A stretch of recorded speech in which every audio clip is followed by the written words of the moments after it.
이 히브리서가 기록된 그 당시의 교회는 우리 주님께서 곧 재림하실 것이라고 하는 그런 기대감이 가득 차 있는 그런 시대였습니다. 그러나 그들이 기다리던 주님께서 오시지는 않으시고 풀무불과 같은 그런 이 고난이 그들 가운데 닥쳐오게 됩니다. 그 고난을 견디다 못해서 많은 교인들이, 상당수의 교인들이 유대교로 돌아가고 말았습니다. 유대교는 당시 로마 제국이 공인하고 있는 종교였기 때문에 박해가 그다지 심하지 않았던 것이었습니다. 오늘 본문인 히브리서 3장과 4장의 말씀은 연결되어 있는 하나의 메시지, 하나의 설교라고 볼 수 있을 것 같습니다. 여기에서는 유대교로 돌아가는 것, 이것은 바로 출애굽 1세대, 그들이 애굽 땅으로 돌아가는 것과 같다라고 말합니다.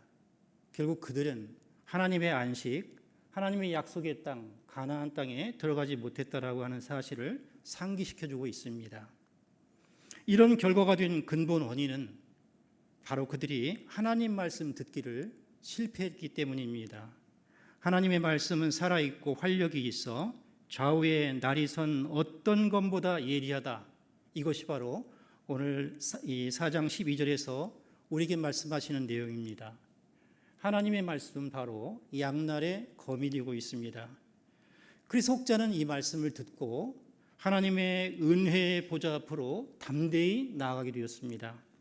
그러나 혹자는 말씀을 들었지만 그 마음이 완고해졌고 하나님으로부터 떨어져 나가게 되었습니다. 하나님의 말씀을 어떻게 들을 것인가, 하나님의 말씀을 어떻게 받을 것인가 하는 것이 바로 사람의 인생을 좌우하는 것입니다.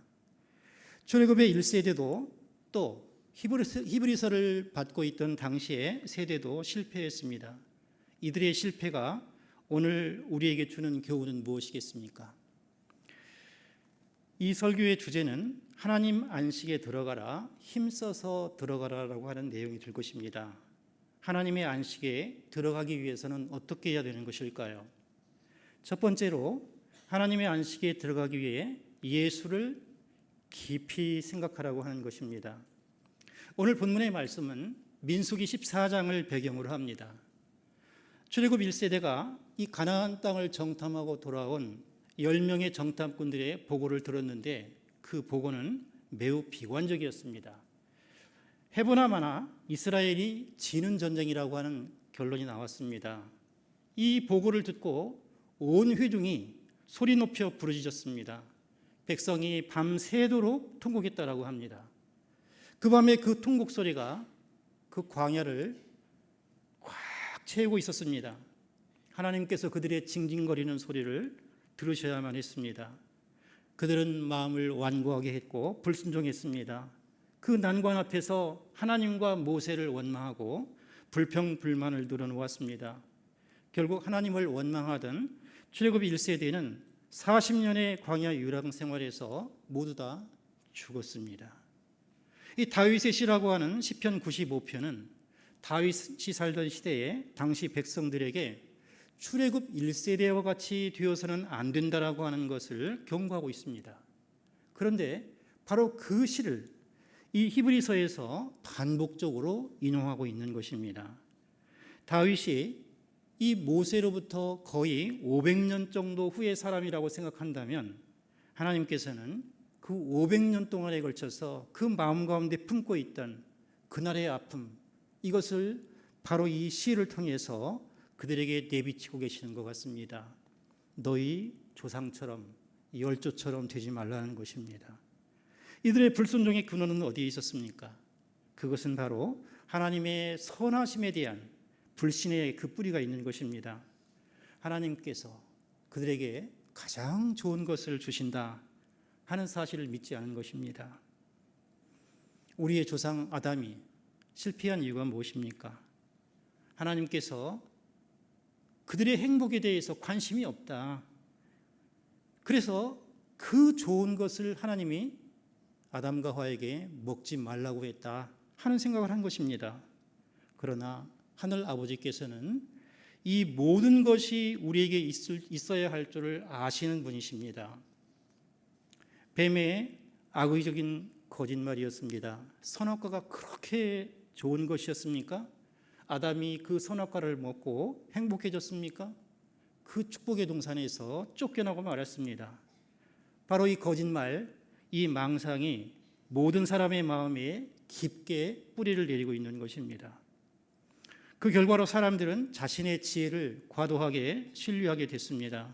자신의 행복에 대해서는 하나님보다도 내가 더 잘 알아 하는 이런 생각이 빠지고 말았습니다. 하나님의 선하심과 하나님의 말씀을 불신하기 때문에 하나님 말씀이 들려도 완고하게 되는 것입니다. 바로 이것이 가장 근본적인 유혹이고 또한 원죄라고 말할 수 있을 것입니다. 오늘 3장 9절의 말씀에서는 그들의 조상이 40년 동안 하나님의 행사를 보았다 이렇게 기록합니다.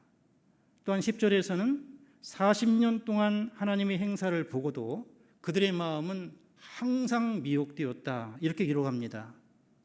그들은 말입니다. 이 40년이라는 세월 동안 하나님을 근심하게 했습니다. 왜 하나님이 근심하십니까? 그들이 말을 듣지를 않습니다. 한 번, 두 번 듣지 않은 것이 아닙니다. 오늘 말씀 가운데 하나님께서는 항상 그 마음이 미혹된 백성이라고 항상이라는 말을 쓰십니다. 하나님께서 보실 때 이 사람들은 자기들의 욕구를 채워주지 않는다. 하나님께서 그것에 대해서 관심이 없다 하는 이런 생각을 하고 있다라고 하는 것입니다. 그래서 그들은 하나님 말씀 들을 때 마음을 완고하게 하고 그로 말미암아 하나님의 길을 알지 못하고 있는 것입니다. 그래서 그들 스스로가 하나님이 안 해주셔요? 그렇다면 내가 직접 나서서 나의 욕심과 나의 야망을 찾고 말 거야 하는 선택을 하고 말았습니다. 사무엘상 15장 23절은 완고한 것은 사신 우상에게 절하는 죄와 같다. 이 사악한 우상에게 절하는 것과 같다라고 하는 가르침을 주고 있습니다. 자, 오늘 우리가 읽어본 3장 1절의 말씀입니다. 3장 1절에서는 그러므로 함께 하늘의 부르심을 받은 거룩한 형제들아 우리가 믿는 도리의 사도이시며 대제사장이신 예수를 깊이 생각하라 이렇게 말씀하십니다. 사실 이 말씀은 우리가 이 말씀 한 구절만 가지고 묵상해도 오늘 우리 가운데 하나님의 은혜가 부어질 것입니다. 예수를 깊이 묵상하는 것, 예수를 깊이 생각하는 것은 우리 모든 성도들이 평생 놓아서는 되지 않을 일일 것입니다. 난관 앞에서 우리 예수님께서 어떻게 행하셨습니까? 마태복음 26장 39절에는 이렇게 말씀하십니다. 내 아버지여 만일 할만하시거든 이 잔을 내게서 지나가게 하옵소서. 그러나 나의 원대로 마시옵고 아버지의 원대로 하옵소서. 예수님의 이 잔 어떤 잔입니까? 이 잔은 죽음과 고난의 잔입니다. 우리 주님께서 그 고난의 잔을 그 앞에 놓고 있을 때 그 눈앞으로는 그 잔이 오르락내리락 한 것입니다. 그러나 우리를 생각하실 때 우리 주님께서는 그 잔을 받으신 것입니다. 예수님께서 우리의 고통을 대신 감당하기 위해 세상에 오셨습니다. 또한 성부 하나님께서는 우리 주 예수 그리스도를 통해 지극히 크고도 깊은 그 고통을 체험하신 것입니다. 우리가 가는 길에는 많은 고난과 난관이 놓여져 있습니다. 우리가 예수님을 아무리 깊이 생각한다고 해도 왜 이런 일이 우리 앞에 벌어지는 것인지 도대체 무엇이 정답인지 여전히 알기 어려울 수도 있습니다.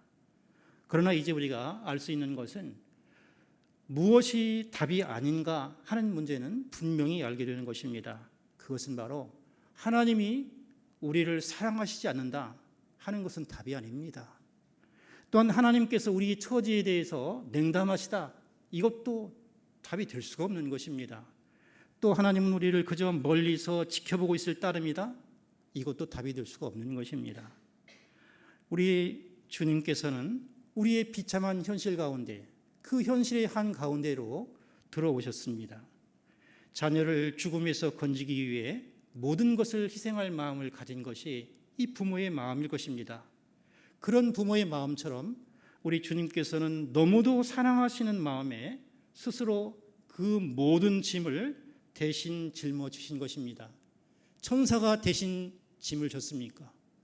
모세가 대신해서 죽었습니까? 그렇지 않습니다. 예수님께서 십자가를 지셨습니다. 이것은 바로 팩트입니다. 그러므로 성도에게는 우리 주 예수 그리스도의 십자가 외에는 자랑할 것이 없는 것입니다. 이것은 바로 우리가 이 땅에 살아가면서 만나게 되는 수많은 그 어려움들, 이것들을 이겨나갈 큰 힘과 큰 위로가 되는 것입니다. 어떤 상황에서도 참으로 우리 주님께서는 우리와 함께 하시는 것입니다. 하늘이 무너져 내리는 것만 같은 그러한 상황 가운데에서도 우리 주님은 우리와 임마누엘, 우리와 함께 하신다는 것을 우리는 신뢰할 수 있게 되는 것입니다. 주님께서 우리를 위해서 하신 일이 무엇입니까? 우리가 그것을 깨닫는다면 하나님의 선하심을 신뢰할 수 없다라고 하는 그 완고함은 근거를 잃어버리게 될 것입니다. 또 우리를 둘러싸고 있는 상황들이 아무리 어렵고 혼란스럽다고 해도 우리는 그분을 신뢰하게 될 것입니다. 예수를 깊이 생각할 때 우리는 하나님 아버지의 마음을 느끼게 됩니다. 하나님께서는 자기의 아들을 아끼지 아니하시고 우리 모든 사람을 위해서 내주셨습니다. 자기의 아들을 아끼지 않는 사람 본 적 있습니까? 나는 못 봤습니다. 그런 사람은 없을 것입니다. 세상 모든 부모들은 자기 자신이 죽더라도 자식만은 살려달라고 하나님 앞에 나와서 울고불고 기도하는 건 나는 많이 봤습니다. 이 자리에 있는 우리의 지체들 가운데에서도 바로 이런 기도를 통해서 아직까지 하나님 앞에 은혜 받고 있는 이들이 적지 않을 것입니다. 하나님께서는 자기 아들을 내주셨습니다. 그냥 내주신 것이 아니고 아끼지 않으셨습니다. 그런데 무엇을 더 아끼시겠습니까? 만약 우리가 이 사실을 깊이 생각한다면 우리는 어찌 그리의 사람이 될 것입니다. 은혜가, 하나님의 그 크신 은혜가 어찌 그리 아름다우신지요. 이 감사의 사람이 되는 것 말입니다. 감사는 최고의 영성이라고 말합니다.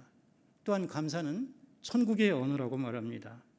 그러나 우리가 이 사실을 깊이 생각하지 않는다면 우리는 어찌하여의 사람이 되고 말 것입니다. 하나님 어찌하여 내게 이러십니까?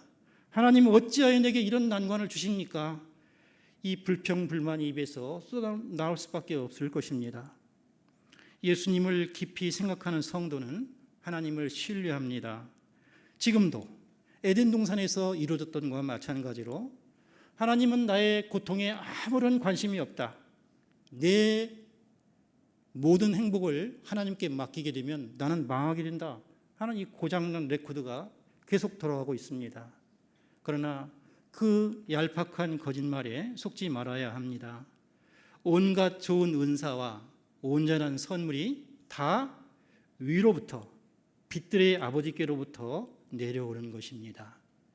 우리의 불순종도 광야 백성들의 불순종과 다르지 않은 것 같습니다. 하나님께서 우리의 유익에 대해서, 우리의 행복에 대해서 우리보다도 더 큰 관심을 가지고 있다는 사실, 또한 하나님께서 우리의 유익에 대해서 우리가 아는 것보다도 더 잘 알고 계신다라고 하는 사실을 믿지 않기 때문에 바로 불순종하게 되는 것일 것입니다. 하나님을 신뢰하면, 하나님께 우리의 모든 것을 맡긴다면 우리가 불행해져 버리고 또한 비참해질 것이라고 생각하기 때문에 우리는 불순종의 길로 접어드는 것입니다. 하나님의 말씀 앞에 완고하지 말고 목마른 사슴이 시냇물을 갈급하듯이 하나님의 말씀을 사모하는 우리 모두가 되시기를 축복합니다. 생각하지 않는 사람들이 어려운 일을 만나게 되면 그 입에서는 불평불만이 쏟아져 나오게 되고 또한 쉽게 그러한 분위기에 부안해동하기가 쉬운 것입니다. 예수님을 깊이 생각하자. 우리를 위해서 십자가를 지신 예수 그리스도를 깊이 생각하자. 세상에 붙은 이 헛된 욕심을 만족하지 않고 그 욕심에 만족하지 않고 위로부터 오는 온갖 좋은 은사, 온전한 선물들, 이런 것을 사모하는 우리 성도님들 되시기를 축복합니다. 두 번째로 하나님의 안식에 이르지 못하는 자가 있을까? 두려워하라고 권면하고 있습니다. 4장 1절의 말씀입니다. 그러므로 두려워하라. 이 말씀 가운데에는 거기에 미치지 못하는 사람이 아무도 없도록 두려운 마음으로 조심하라 이렇게 번역되기도 합니다. 그리고 또한 3장 12절에서 다시 유사한 말씀을 우리에게 권면하고 있습니다. 형제들아 너희는 삼가 혹 너희 중에 누가 믿지 아니하는 악한 마음을 품고 살아계신 하나님에게서 떨어질까 조심하라 이렇게 권면하고 있습니다.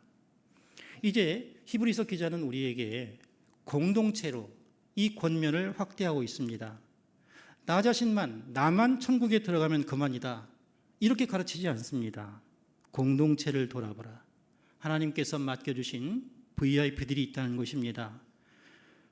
사랑의 공동체를 이루고 그리고 그 가운데 하나님께서 우리에게 맡기신 사랑하는 형제들의 영혼을 지키라고 말씀하시는 것입니다. 오늘 말씀 가운데 보면 우리 중 거기에 미치지 못하는 사람이 아무도 없게 하라. 하나님께서는 모든 백성이 중도 탈락되지 않고 다 하나님의 안식, 영원한 하나님의 나라에 들어가기를 원하십니다.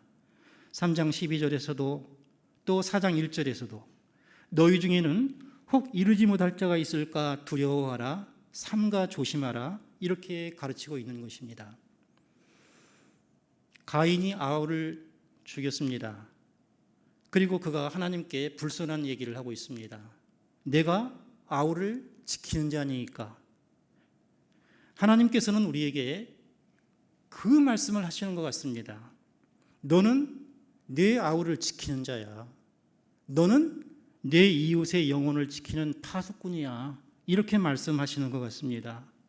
3장 14절에서 우리가 그 영혼을 지키면 그는 그리스도와 함께 참여한 자가 될 것입니다. 얼마나 영광스러운 일입니까? 우리가 많은 사람들의 영혼을 지켜야만 할 것입니다. 그들이 영원토록 하나님의 나라에서 그리스도와 함께 참여하는 자가 될 것입니다. 그러나 만약 우리가 그 영혼을 외면한다면 그는 그리스도와는 아무런 관계가 없는 자, 그는 그리스도부터 떨어져 나간 자가 되고 말 것입니다. 잠언 27장 23절은 이렇게 말씀합니다. 내 양떼의 형편을 부지런히 살피며 내 소떼에게 마음을 두라. 그저 우리 목장에 있는 양이겠습니까? 그저 소만 말하는 것이겠습니까? 바로 사랑의 공동체에 들어있는 수많은 우리들의 지체들을 부지런히 살피고 그들을 마음에 두라고 말씀하는 것일 겁니다. 어떻게 그 완고한 영혼을 지킬 수 있겠습니까? 3장 13절에서 피차 권면을 할 것을 권고하고 있습니다. 본문의 말씀에 비추어 보면 이 권면의 대상이 되는 사람들은 바로 완고한 사람, 성령께서 말씀하실 때 하나님의 음성을 들을 때에 그 마음을 완고히 하는 사람, 즉 하나님의 말씀에 불순종하는 자들이 될 것입니다. 그런데 오늘 본문의 말씀은 그렇게 완고한 자가 되지 않도록 하기 위해서 피차 권면하는 공동체가 될 것을 말씀하십니다. 그런데 우리의 경험이 어떻습니까? 우리가 권면하면 우리 지체들이 즐거운 마음으로 듣던가요? 말로 잘못 권면하게 되면 영혼을 살리기는커녕 중환자로 만들 수도 있고 심지어 혼수 상태에 빠뜨릴 수도 있는 그런 경험들을 우리는 하게 됐습니다. 잘못하면 서로를 정죄하고 또 비난하는 시끄러운 공동체가 될 수 있는 위험성이 있습니다. 성경은 뭐라고 말하고 있습니까? 일방적으로 가르치는 그런 권면을 말하지 않습니다. 피차 권면하라고 말하고 있습니다. 서로가 서로에게 권면이 될 수 있습니다. 또한 그 가운데 감동을 주시는 하나님의 음성을 들을 수 있습니다. 우리의 목장이 바로 그런 곳이 될 수 있습니다. 기도와 사랑으로 또한 겸손으로 이루어지는 권면이 사람들의 마음을 열게 되고 완고한 그 영혼을 하나님께로 부드러운 마음으로 나오게 만들게 될 것입니다. 우리의 공동체, 사랑의 공동체를 이루는 것이 피차 권면하는 공동체를 이루는 것이 될 것입니다. 사랑의 교제가 이루어지는 공동체에 참여하면 예수님의 마음을 더 깊이 생각할 수 있습니다. 우리 지체들 각자에게 임하신 하나님의 은혜, 우리 지체들 각자에게 말씀하시는 하나님의 그 말씀을 들어볼 수 있습니다. 그럴 때 하나님께서 우리 지체에게 이렇게 말씀하시는구나 하는 것을 통해서 우리는 더 깊은 깨달음으로 나아갈 수가 있는 것입니다. 또한 오늘 피차 권면하라고 말하고 있습니다. 본문에 오늘이라는 단어가 5번 언급됩니다. 3장 7절, 13절, 15절, 4장 7절에서는 2번 언급되고 있습니다. 피차 권면을 하되 내일 또는 모레 하는 것이 아니고 오늘 권면할 것을 말하고 있습니다. 시편 119편 60절에는 너무도 놀라운 말씀이 있습니다. 우리가 잘 알고 있는 것처럼 119편은 하나님의 말씀에 대한 놀라운 그 계시가 들어있는 말씀이죠. 주의 계명들을 지키기에 신속히 하고 지체하지 아니하였나이다. 하나님께서 이러한 백성을 보실 때 얼마나 기쁘시겠습니까? 우리 모두가 하나님의 말씀을 하나님께서 성령께서 우리에게 그 음성을 들려주실 때에 시인처럼 주의 계명들을 지키기에 신속히 하고 지체하지 아니하였습니다 하는 우리가 되었으면 좋겠습니다. 우리가 신속히 순종하지 않는다면 그 완고함은 더욱더 견고하게 될 수 있습니다. 성도는 오늘 승리해야만 되는 것입니다. 그런데 오늘 이 말씀을 권면하면서 이 히브리서 기자는 오늘이라는 단어에 이어서 매일이라는 단어를 또 덧붙이고 있습니다. 그래서 이 오늘은 오늘만이 아니고 내일도 오늘이 되는 것이고 내일에 가면 모레도 오늘이 되는 것입니다. 그래서 매일매일이 사랑으로 섬기는 날들이 되는 것입니다. 나는 할 만큼 했다. 이만큼 권면했으면 됐다. 더 이상은 나는 못하겠다. 이런 말 하는 것을 하나님 기뻐하지 않으시는 것 같습니다. 우리가 지속적으로 관심을 기울이라고 하는 것이 주의 마음이신 것 같습니다. 이런 말씀을 들려주시는 우리 주님의 마음은 어떤 것일까요? 주께서는 혹시라도 우리 공동체에 있는 지체 가운데 들어가지 못하는 자가 있을까 봐 그 안타까운 마음을 말씀하고 계시는 것입니다. 모든 백성이 다 들어가기를 원하시는 것입니다. 아무도 중도에 탈락되는 자가 없기를 원하시는 것입니다. 그 간절한 마음, 그 목자의 심정이 절절하게 본문 가운데 우리에게 들려지는 것 같습니다. 할렐루야. 항상 복종하고 두렵고 떨림으로 구원을 이루는 우리 모두가 되시기를 축복합니다. 오늘 승리할 뿐만 아니라 매일 승리하는 우리가 되시기를 축복합니다. 또한 하나님으로부터 떨어져 나가는 자가 없도록 삼가 조심하고 공동체를 돌아보고 형제들의 영혼을 지키는 우리가 되시기를 축복합니다.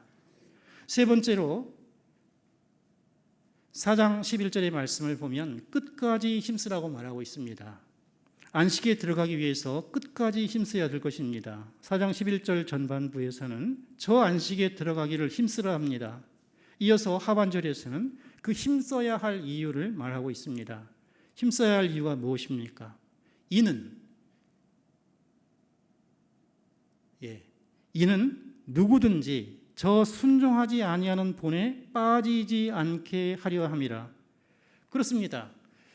힘써서 안식에 들어가기 위해서 노력하지 않는다고 하게 되면 어떤 결과가 오게 되느냐? 그렇다면 자연스럽게 저 순종하지 아니하는 본에 빠져들어갈 수 있다라고 하는 것입니다. 그러니까 가만히 내가 이 자리에 머물러 있는 것, 이것은 결코 가만히 머물러 있는 것이 아닙니다. 그것은 바로 저 순종하지 아니하는 본에 빠져들어가고 있는 것일 수도 있다라고 하는 것입니다. 참으로 무서운 말이 아닐 수 없습니다.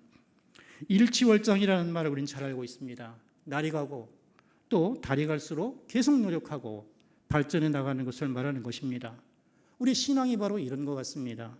자신의 신앙의 연조에 맞게 내가 교회에 온 지 10년 됐습니다. 20년 됐습니다. 그 연조에 맞게 일치월장하는 그런 신앙의 진보가 나타나야만 될 것입니다. 만약 그렇지 않다면 퇴보하고 말 것입니다. 자전거를 타보신 적이 있으신가요? 자전거를 탈 때 계속해서 페달을 밟지 않는다면 넘어져 버리고 말 것입니다. 전진하지 않는다면 퇴보하고 마는 그 이치와 같은 것 같습니다. 우리가 성령으로 충만하지 않다면 우리 속에 있는 옛사람, 타락한 본성이 살아나게 됩니다. 그 옛사람이 자기의 본성을 드러내고 말게 될 것입니다. 우리의 마음의 집 무엇으로 충만하게 채울 것입니까? 경건 훈련에 힘쓰고 복음의 진보를 나타내기 위해 힘쓰는 우리 모두가 되시기를 축복합니다. 또한 안식에 들어가기를 힘써야 하는 또 다른 이유가 있습니다. 4장 10절에서 이미 그의 안식에 들어간 자는 하나님이 자기의 일을 쉬심과 같이 그도 자기의 일을 쉬느니라. 하나님께서 자기의 일을 쉬심과 같이 그의 안식에 들어간 사람은 이제는 자기 일을 쉬게 됩니다. 너무나 좋으시죠? 예, 좋으실 줄로 생각이 듭니다. 그런데 11절의 말씀에 비추어 본다 하게 되면 이제는 그 쉬게 되는 시간이 되게 되면 더 이상 일할 것은 없다라고 하는 뜻이 되는 것 같습니다. 그렇다면 영원한 쉼, 영원한 안식이 되기 이전에 지금 우리가 살고 있는 이 시간은 너무도 짧은 시간이 될 것입니다. 그야말로 잠깐 우리에게 일할 수 있는 시간, 일할 수 있는 기회가 주어져 있는 것입니다. 만약 이 시간과 이 기회를 놓친다면 우리는 나중에 후회할 수 있을 것입니다. 그러므로 힘써서 일하라, 이렇게 우리에게 권면할 수 있을 것입니다. 요한복음 9장 4절에서는 예수님께서 이렇게 말씀하십니다. 때가 아직 낮음에 나를 보내신 이의 일을 우리가 하여야 하리라. 밤이 오리니 그때는 아무도 일할 수 없느니라. 일할 수 없는 인생의 밤이 다가오고 있습니다. 그 밤이 오기 전에 우리 주님과 주님의 나라를 위해서 힘써서 일하는 우리가 되시기를 축복합니다. 주 예수 그리스도를 깊이 생각하는 사람들은 알게 됩니다. 이 땅에서 우리의 남은 나그네 길, 하나님께서 우리의 손을 붙잡아 주실 것입니다. 그리고 인도해 주실 것입니다. 날마다 주의 교훈으로 우리를 인도하실 것입니다. 뿐만 아니라 우리가 이 땅에 남은 나그네 길을 다 마치고 우리의 일생이 끝날 때 아무리 생각해도 우리가 그 영원한 안식에 들어가기에 부족하다라고 하는 것을 우리는 느낄 수밖에 없을 것입니다. 그러나 내가 부족할지라도 우리 주님께서는 영원한 그 나라에서 우리를 영접해 주실 것입니다. 하나님과의 영원한 안식에 들어가게 하실 것입니다. 거기에서 나를 사랑하사 나를 위하여 자기의 목숨을 버리신 우리 주 예수 그리스도와 더불어서 영원토록 영광 가운데 지내게 될 것입니다. 뿐만 아니라 이 땅에서 함께 울어주고 함께 웃어주던, 그리고 내 영혼의 파수꾼이 되어준 바로 그 그리운 얼굴들을 우리는 만나게 될 것입니다. 그러므로 끝까지 힘써서 사랑하고 순종하는 우리가 되어야 되겠습니다. 우리의 믿음의 여정, 짧은 것 같지만 또 길기도 합니다. 그 중간에 변절된다면 너무도 안타까운 일이 될 것입니다. 성도는 과거의 일을 잊어버리고 앞에 있는 것을 잡으려고 표대를 향하여 달려가는 인생입니다. 그들의 시작, 그들의 과거는 참으로 위대했습니다. 홍해가 갈라졌고 수많은 기적을 경험했습니다. 홍해바다를 건넌 다음 그들은 모세의 노래를 부르면서 기뻐 춤을 추었습니다. 그러나 그들은 끝까지 견고히 잡지 못했습니다. 불행한 결과를 맞이했습니다. 3장 6절은 이렇게 말합니다. 소망의 확신과 자랑을 끝까지 굳게 잡고 있어라. 또한 3장 14절도 같은 이야기를 하고 있는 것 같습니다. 시작할 때에 확신하는 것을 끝까지 견고히 잡아라, 굳게 잡아라, 견고히 잡아라, 이렇게 가르치고 있습니다. 유대인들은 다시 유대교로 돌아가는 것을 보면서 유대교로 돌아가는 것을 보면서 끝까지 믿음을 지키라고 권면했습니다. 주님을 깊이 생각하라. 우리 주님께서는 어떻게 하셨습니까? 요한복음 13장 1절의 말씀입니다. 6월절 전에 예수께서 자기가 세상을 떠나 아버지께로 돌아가실 때가 이른 줄 아시고 세상에 있는 자기 사람들을 사랑하시되 끝까지 사랑하시니라. 너무나 놀라운 말씀 아니십니까? 우리 주님께서 이제 십자가를 지시고 물과 피를 흘리시고 엘리 엘리 라마 사박단이 외치시면서 그 어둠 가운데 이제 돌아가시게 되는 그 상황을 앞두고 계십니다. 그러나 주님께서는 그 마지막까지 끝까지 당신의 사람들을 사랑하셨습니다. 우리 옆에는 누가 있습니까? 우리 옆에는 사랑하는 사람들이 있습니다. 다양하게 사랑하십니다. 그런데 한때는 당신을 사랑했다. 우리가 이렇게 말한다면 좋아할까요? 아닐까요? 한번 옆에 계시는 사랑하시는 우리 형제 자매님을 한번 보시고 그렇게 한번 얘기해 볼까요? 예, 한때 당신을 사랑했습니다. 예, 별로 좋아하는 것 같지 않으시는 것 같아요. 그러면 이렇게 한번 얘기해 보겠습니다. 나는 당신을 끝까지 사랑할 것입니다. 굉장히 어려움을 많이 느끼시는 것 같습니다. 그런데 그래도 훨씬 표정이 밝아 보이시는 것 같습니다. 예, 끝까지 변하지 않는 사랑, 그 사랑이 아름답습니다. 중간에 사랑이 식어버리면 너무 안타깝습니다. 하나님께서는 자기 아들을 아끼지 않으셨습니다. 우리도 주님을 사랑한다라고는 말하지만 그러나 늘 우리 마음은 아쉬운 마음이 있습니다. 그런데 우리에게는 어쩌면은 아끼는 것들이 너무 많이 있다면 하나님과의 우리 관계는 너무나 이상한 관계가 아닌가 하는 생각이 들기도 합니다. 라우디게아 교회에 우리 주님께서 말씀하십니다. 요한계시록 3장 15, 16절의 말씀이 되겠습니다. 네가 차든지 뜨겁든지 하기를 원하노라. 네가 이같이 미지근하여 뜨겁지도 아니하고 차지도 아니하니 너를 토하여 버리리라. 우리 주님은 당시에 냉장고도 없었을 텐데 찬물을 좋아하셨던 것 같습니다. 겨울에는 뜨거운 물도 좋아하셨는지 모르겠습니다. 우리 주님은 그 뜨거운 사랑, 그러한 사랑이 다 식어버리는 것 도저히 용납할 수가 없었던 것 같습니다. 우리 한국교회의 모습 그리고 또 나의 모습을 생각할 때 바로 라우디게아 교회의 모습과 비슷한지는 않습니까? 이 시간에 우리가 하나님께 기도했으면 좋겠습니다. 주님, 제가 뜨겁지도 아니하고 차지도 아니합니다. 다시금 처음 사랑을 회복할 수 있도록 성령으로 충만하게 역사하여 주시옵소서. 이윤상님이 작사한 사랑이라는 시가 있습니다. 좀 아름다운 시인 것 같습니다. 1절입니다. 탈 대로 다 타시오 타다 말지는 부디 마소 타고 다시 타서 제들 법은 하거니와 타다가 남은 동강은 쓸 곳이 없소이다. 많이 들어본 시일 것 같습니다. 2절도 있는 것 같습니다. 2절 반 타고 꺼질진데 아예 타지 말으시오. 차라리 아니 타고 생나무로 있으시오. 탈진데 제 그것조차 마저 탐이 올소이다. 우리 주님은 우리와 사랑할 때 그저 뭔가를 숨겨놓고 뭔가 남겨놓고 꼬부쳐놓고 있는 그러한 사랑을 원하지 않으시는 것 같습니다.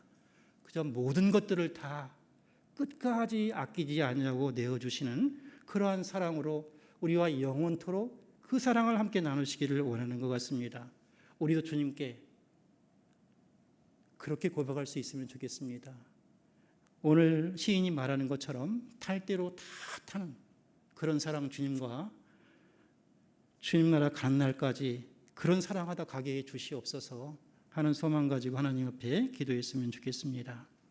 우리 주님 나라 가기까지 더욱 사랑하면서 지나간 날의 일들은 잊어버립시다. 잘한 일도 잊어버리고 또 아쉬운 일들도 잊어버리고 이제 우리 앞에 있는 것들을 잡기 위해서 표대를 향해서 달려가는 우리가 되었으면 좋겠습니다. 하나님의 안식에 들어가도록 끝까지 힘쓰는 복된 삶이 되기를 축복합니다.